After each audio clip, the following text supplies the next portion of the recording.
kali ini. Pertarungan para raja. Sang Raja Langit versus Raja dari segala raja. Mari kita sambut dengan meriah. MPL Arena, mana tepuk tangannya. Let's go, menuju ke Lane of Down. Wah, ini dia pembuktian. Kebetulan memang di leg pertama juga Onyx masih berhasil unggul ya. Jadi apakah mampu untuk membalas dendam mereka dan langsung menjadi batu sandungan juga bagi tim Onyx, atau Onyx kembali mengulang sejarah leg pertama? Leg yang pertama 2-0, poin penuh diambil oleh Onyx. Dengan adanya comeback di game yang kedua. Dan keunggulan kali ini untuk ngomongin di area gold lane, Skylar bermain dengan ofensivitas dari Roger.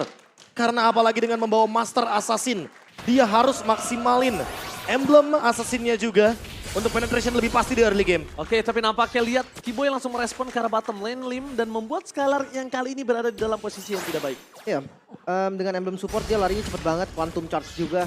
Gak usah khawatir lah untuk escape ataupun charge, level 2 juga.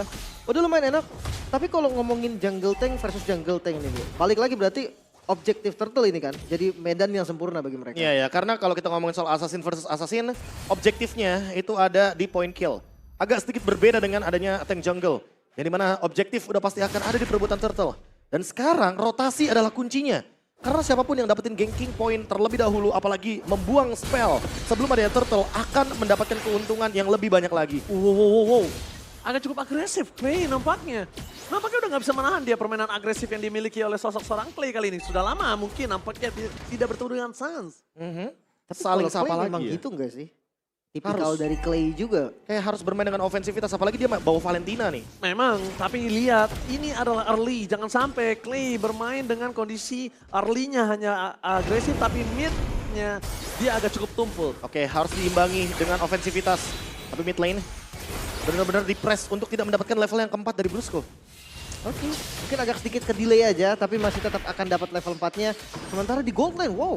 Oh, agak sedikit pressure, tapi lihat kita akan ada team fight pertama di arah top lane. Menarik Irat masuk ke dalam bersama dengan Kyrie Town. Hampir solo pick off di arah bottom lane untuk Skylar masih bertahan.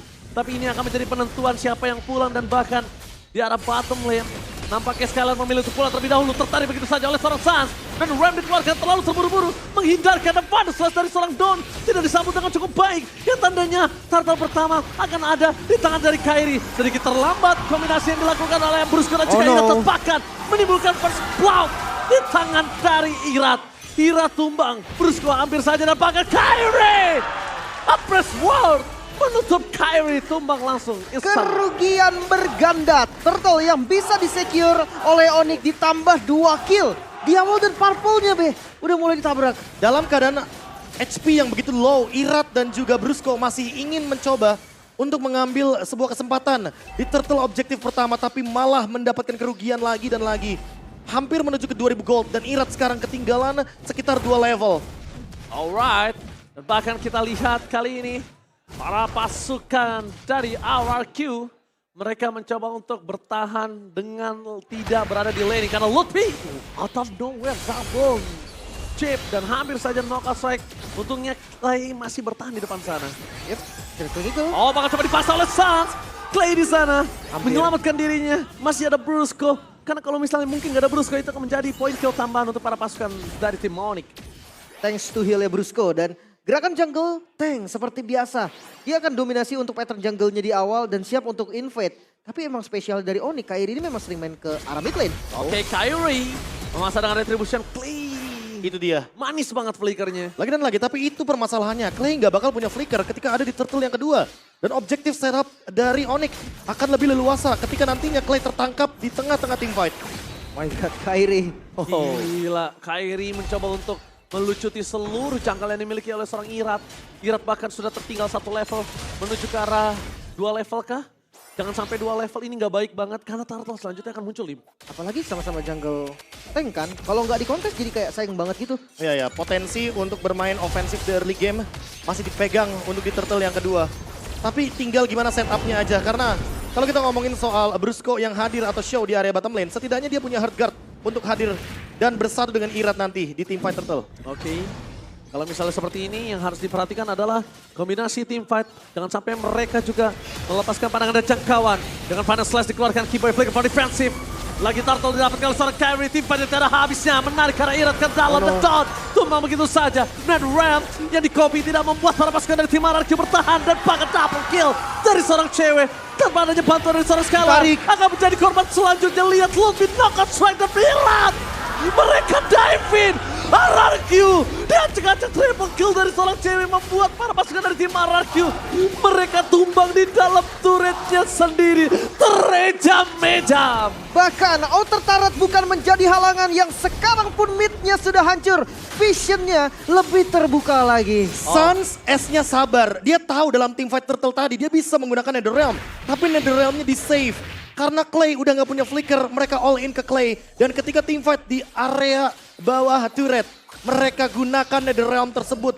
Dengan Necklace of Durance first item membuat Brusco tidak memiliki heal up yang cukup kali ini, Lim.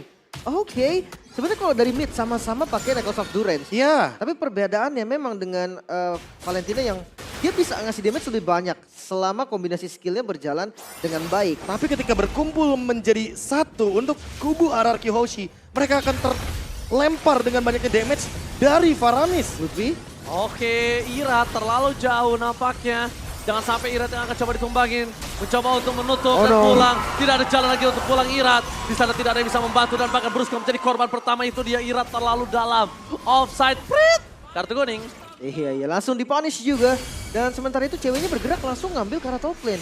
Ini agak dominasi dari Onyx susah buat dihentiin ini. Iya, semua lini kayak benar-benar ketutup. Dan outer turret hanya tersisa di bottom lane. Tinggal gimana caranya untuk melakukan mirror dari RRQ sekarang. Wow, ini benar-benar terpotong sekali. Dari 5.600. Oke. Dan kita lihat ini baru menit 6. Kalau Itu dia. 6.000 ini 1.000 gold per menit. Ya karena poin killnya 6 juga kali ini untuk Onyx. Dan mereka dominasinya nggak berhenti hingga turtle yang ketiga sekarang. Dan bahkan mereka memaksa menunjukkan serang Irat. Ditutup begitu saja. Kyrie berhasil mendapatkan seorang down. Karena initiate lagi di garis depan. Skylar mencoba membantu pun tidak punya damage. Karena masuk ke dalam sana adalah sebuah lubang buaya. Dan Irat akan menjadi korban keganasan dari tim Onyx. Double kill. Early game pressure, nggak ada habisnya. Sang raja dari segala raja nggak dikasih nafas sama sekali. Ini ceweknya overfed sih, 6.800 gold yang dimiliki oleh cewek. Ini bisa dibilang akan langsung ke arah core item yang mahal. Udah Mungkin pasti. seperti Holy Crystal. Dia bisa nge-skip Divine Glaive juga dengan modal 2 item di awal udah cukup banget. Ya apalagi kalau kita ngomongin first itemnya Keyboy, dia punya Flask of the Oasis.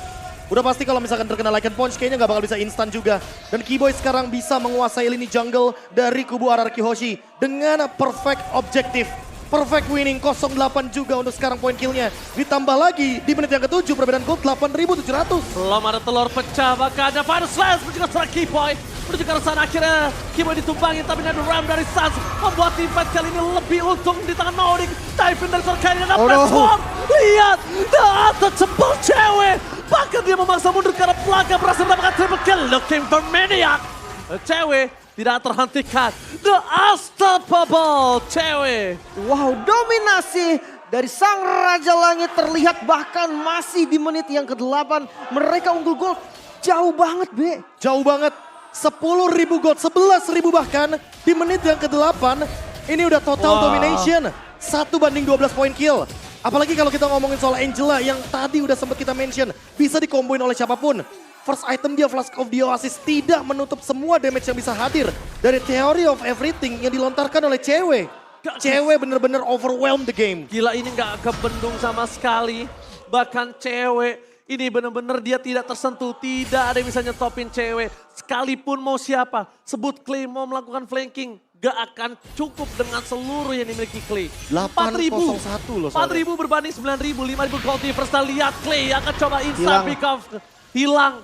Tidak ada kedipan mata yang bisa membuat para pasangan dari tim RRQ selamat dalam rotasi yang dimiliki. Blood Wings. Ini dia Oh nge-skip my Divine God. Glaive loh. Oh my God. Lihat. Ini benar-benar mereka diruntuhkan. Dan bahkan Lim, RRQ, Raja dari segala raja. Pasangan Royal Derby dibuat tak berdaya untuk Royal Derby kali ini. Bahkan kayak zona yang dibuka oleh RRQ pun sempit banget. Mereka untuk ke jungle mereka sendiri. Mungkin harus menurunkan 5 member dan lihat dengan Keyboy yang show di bagian depan itu loh langsung jadi palang pintu. Dan bayangin mereka mendapatkan base turret tanpa Lord. Tanpa Lord. Dengan perbedaan gold seperti ini. Dan lihat Lutfi. Dia bisa nge-zoning siapapun. Apalagi sekarang dia udah punya Dominance Ice. Makin kuat lagi untuk mendinai Life Bane. Efek yang begitu dinamis.